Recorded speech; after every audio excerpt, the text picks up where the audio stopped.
ಇವತ್ತು ಗುರುಪೂರ್ಣಿಮೆ ನಿಮಿತ್ತ ಇದು ಸಾಯಿಬಾಬಾ ಮಂದಿರದಲ್ಲಿ ಭಕ್ತರ ಒಂದು ಇದನ್ನ ಆ ನಮೂನಿ ಮಂದಿ ಬರತ್ತಾರ್ರಿ.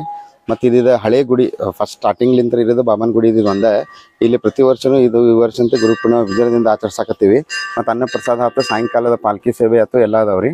ಮತ್ತು ನೀವು ಹಿಂದೆ ನೋಡೋ ಪ್ರಕಾರ ಜನರು ಹಂಗೆ ಇನ್ನೂ ಮಳೆ ಇಲ್ಲದ ಕಾರಣಕ್ಕೆ ಇನ್ನೂ ಹೆಚ್ಚಿಗೆ ಜನ ಬರ್ತಾ ಇದ್ದಾರೆ. ಬಾಬಾರ ಆಶೀರ್ವಾದ ತೊಗೊಂಡು ಹೋಗ್ತಾ ಇದ್ದಾರೆ.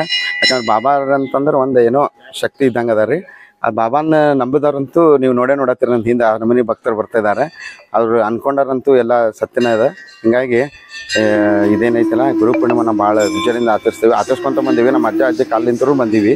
ಈಗನೂ ಅದನ್ನು ಮುಂದೆ ಭಕ್ತರನ್ನ ಒಂದು ಇದರ್ಲಿಂದ ಒಳ್ಳೇದು ಮಾಡ್ಕೊಂಡು ಹೊಂಟೀವಿ. ಅದಂತಲೇ ತಿಳ್ಕೊತೆ. ಸಾಯಿ ಬಸವರಾಜ್ ಅಂತ ಹೇಳ್ರಿ. ಇಂಪ್ರೂವ್ಮೆಂಟ್ ಆಗಬೇಕು. ಪ್ರತಿ ವಾರನೂ ಅನ್ನ ಸಂತರ್ಪಣೆ ನಡಿಬೇಕು ಅನ್ನೋದು ನಮ್ಮ ಇಚ್ಛೆ. ಅದು ದೇವ್ರ ಆಶೀರ್ವಾದ ಆಗೋದು ಗೊತ್ತಿಲ್ಲ. ಎಲ್ಲರಿಂದ ನಡೆದ್ರೆ ಭಾಳ ಒಳ್ಳೆ ಪುಣ್ಯ ಆಗಲಿ, ಇಂಪ್ರೂವ್ಮೆಂಟ್ ಅಂತ ಬೇಡ್ಕೊತೀವಿ ನಾವು ದೇವರಿಗೆ. ಏನಂತ ಇಲ್ಲಿಂದ ಹಳೆ ನಿವಾಸಿಗಳು ನಾವೆಲ್ಲ ಅಜ್ಜಮ್ಮನ ಕಾಲದ ನಮ್ದು ಇದೇ ಏರಿಯಾ ಹುಟ್ಟು ಬೆಳೆದಿದ್ದ.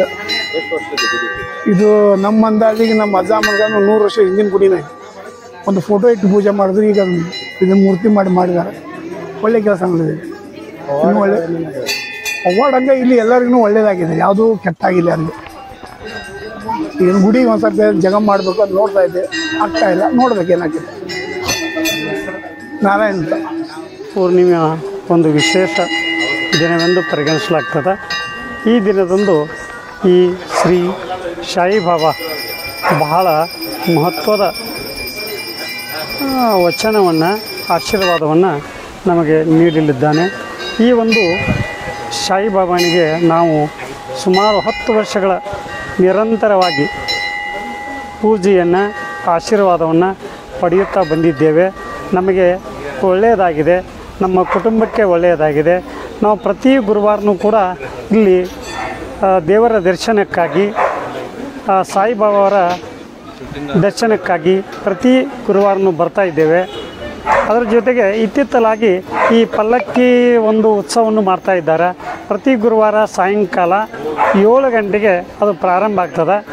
5 ಸುತ್ತುಗಳನ್ನು ಸುತ್ತಿ ಅಲ್ಲಿ ಸಾಯಿಬಾಬಾನಿಗೆ ಸಂಬಂಧಪಟ್ಟಂತೆ ಹಾಡು, ಭಜನೆ ಇವೆಲ್ಲವುಗಳ ಮುಖಾಂತರ ಆ ಒಂದು ಭಕ್ತಿ ಪೂಜೆ ನಡೀತದೆ.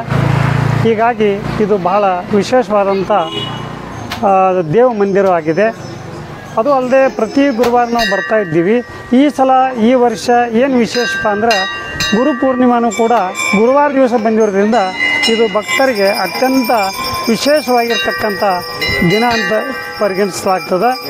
ಅದು ಅಲ್ಲದೆ ಈ ದೇವರಿಗೆ ವಿಶೇಷವಾಗಿ ಯಾರು ಭಕ್ತರು ಏನನ್ನು ಕೇಳ್ಕೊಳ್ತಾರೆ ಅದು ಖಂಡಿತ ಸಾಧ್ಯ ಆಗ್ತದೆ. ಹೀಗಾಗಿ ಪ್ರತಿ ವರ್ಷ ಪ್ರತಿ ವಾರ ದಿನದಿಂದ ದಿನಕ್ಕೆ ಭಕ್ತರ ಸಂಖ್ಯೆನೂ ಕೂಡ ಅಧಿಕಗೊಳ್ತಾ ಇರುವುದು ವಿಶೇಷವಾಗಿದೆ. ನನ್ನ ಹೆಸರು KS ವಂಗಾರಿ, ನಿವೃತ್ತ ಪ್ರೌಢಶಾಲಾ ಮುಖ್ಯೋಪಾಧ್ಯಾಯರು, ಧಾರವಾಡ.